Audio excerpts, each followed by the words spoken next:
Dans cette capsule, nous allons en apprendre un peu plus sur les tissus humains.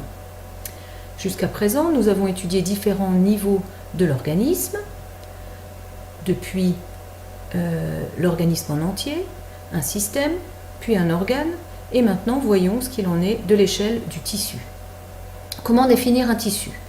Un tissu peut être défini comme un ensemble de cellules ayant une structure et une fonction commune.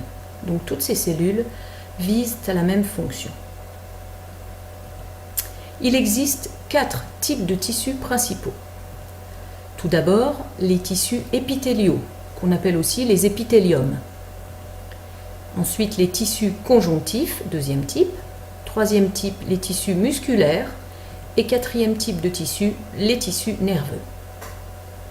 Commençons par le premier type de tissu, le tissu épithélial. Les tissus épithéliaux tapissent toutes les surfaces externes des organes et aussi les surfaces internes. Ça peut être aussi les surfaces externes du corps, comme par exemple l'épiderme. Les épithéliums sont formés de cellules qui sont serrées les unes contre les autres. C'est la raison pour laquelle on dit que ces cellules sont jointives, c'est un mot important. Toutes les cellules des épithéliums reposent sur une membrane basale. Voyons ce que ça donne. Donc on a cette membrane basale sur laquelle reposent des cellules, une cellule, deux cellules, serrées les unes contre les autres, donc jointives. Donc voici la structure commune à tous les épithéliums. En effet, il existe différents épithéliums. On peut classer les épithéliums en fonction de plusieurs choses. Tout d'abord, en fonction de leur rôle, du rôle que les épithéliums jouent dans le corps. On peut aussi les classer en fonction de la forme de leurs cellules et également en fonction du nombre de couches de cellules qui les constituent. Commençons tout d'abord par voir les différents épithéliums en fonction de leur rôle. Il existe 2 principaux rôles pour les épithéliums. Premier rôle, recouvrir. Donc c'est le rôle de revêtement. Les épithéliums recouvrent une surface. C'est par exemple le cas de l'épiderme, qui recouvre la surface externe du corps. Deuxième rôle, un rôle glandulaire. L'épithélium joue le rôle d'une glande, c'est-à-dire qu'il est capable de produire des substances. C'est le cas par exemple de l'épithélium intestinal, l'épithélium qui recouvre l'intérieur de l'intestin. Voyons maintenant les différents épithéliums que l'on peut classer en fonction de la forme de leurs cellules. Tout d'abord, si les cellules qui constituent les épithéliums sont plates, on parle de cellules pavimenteuses comme des pavés. C'est la première possibilité, le premier grand type d'épithélium. C'est par exemple le cas de l'épithélium qui recouvre les poumons. Deuxième type, les cellules peuvent être cubiques. Et troisième possibilité, les cellules peuvent être cylindriques. Alors les cellules cubiques, c'est par exemple le cas dans le rein. Les cellules cylindriques, donc très allongées, c'est le cas dans les intestins. Et on voit que toutes ces cellules reposent sur une membrane basale. Troisièmement, on peut distinguer différents épithéliums en fonction du nombre de couches de cellules. Alors, ici un épithélium, ici. Donc c'est une coupe transversale dans un épithélium qui recouvre l'intérieur d'un tube. Et on voit qu'ici, on a une seule couche de cellules. On parle d'un épithélium simple. Par contre ici, on voit qu'on a un grand nombre de couches de cellules. Donc une cellule ici, on en distingue là avec les noyaux, un grand nombre de couches de cellules superposées. On va parler d'un épithélium stratifié.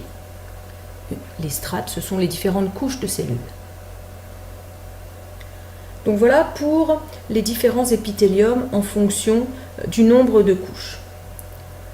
Donc ça nous résume les différents types d'épithélium. C'est une classe de tissus qui contient un grand nombre de cas différents.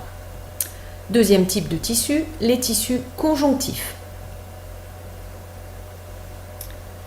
Alors, les tissus conjonctifs sont constitués, et c'est leur caractéristique, de 3 éléments, toujours 3 types d'éléments.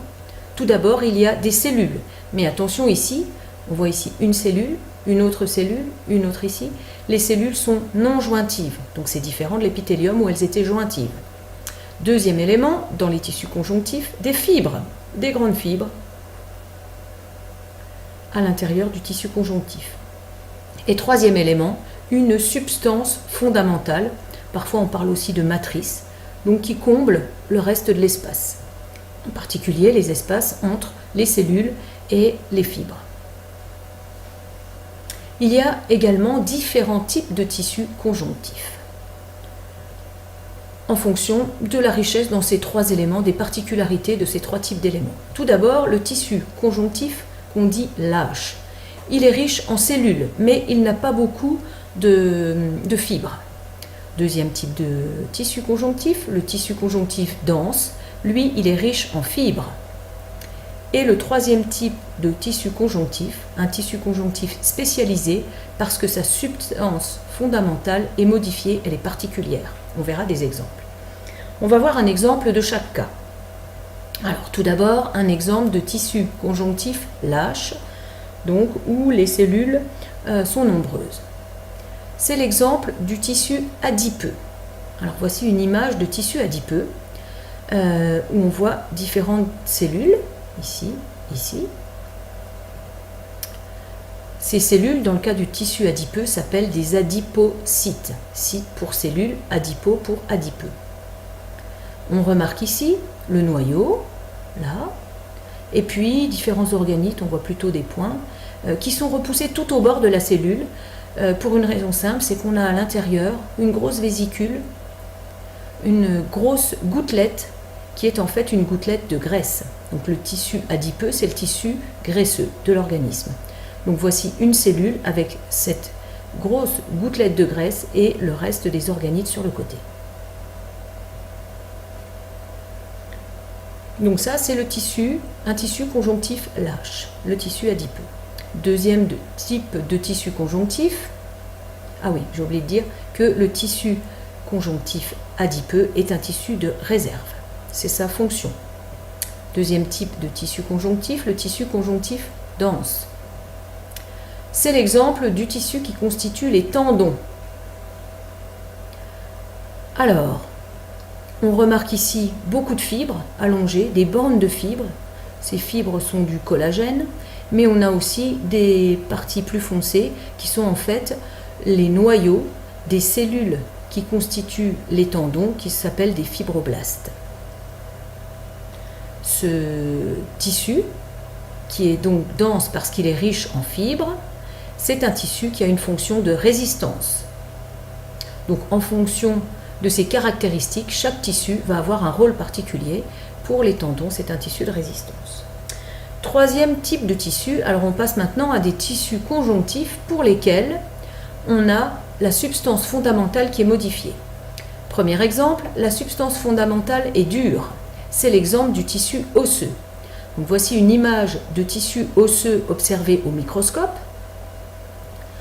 Dans le tissu osseux, il y a une organisation particulière, ce sont une organisation concentrique, donc des cercles l'un autour de l'autre. On appelle ça le système de Havers. Donc on le voit ici, puis ici sur une vue un peu plus grossie, avec un canal central dans lequel circule du sang. Donc, où sont les cellules? Où est la substance fondamentale? Les cellules, elles sont ici, ou plus exactement ici, on voit la cellule. La cellule osseuse s'appelle également un ostéocyte.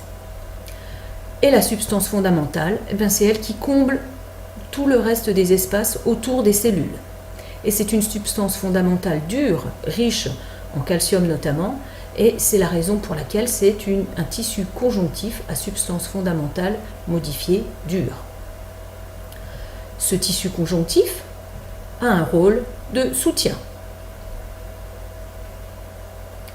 Quatrième type de tissu conjonctif, cette fois-ci, la substance fondamentale est liquide. C'est le tissu sanguin.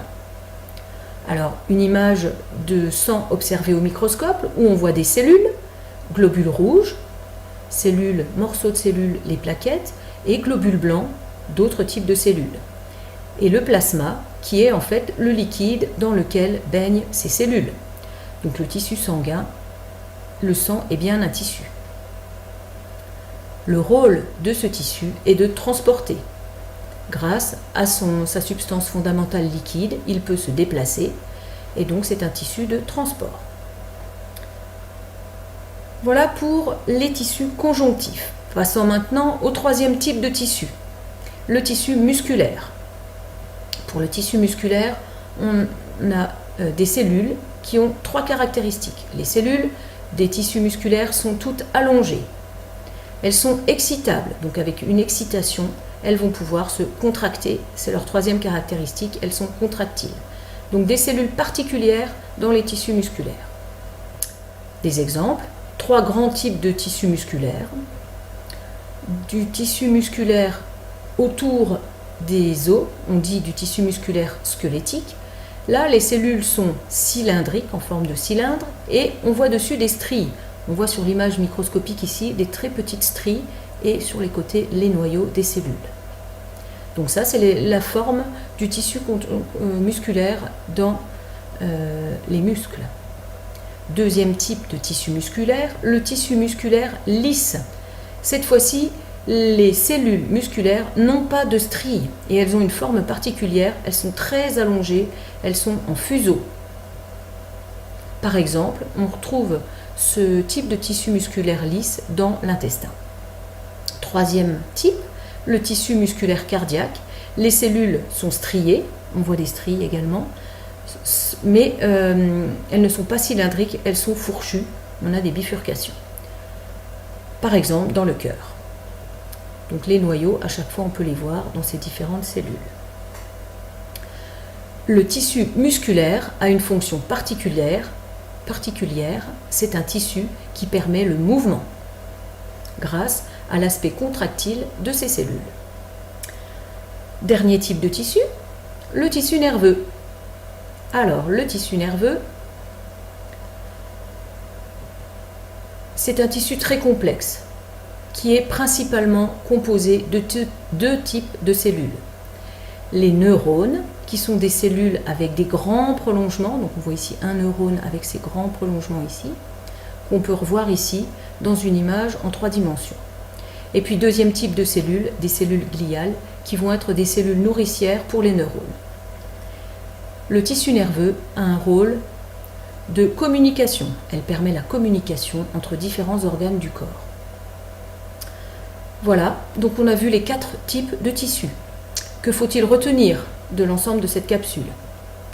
Il faut être capable de nommer les 4 types de tissus et puis il faut reprendre tous les critères qui permettent d'identifier chaque type de tissu qu'on a pu nommer dans cette capsule.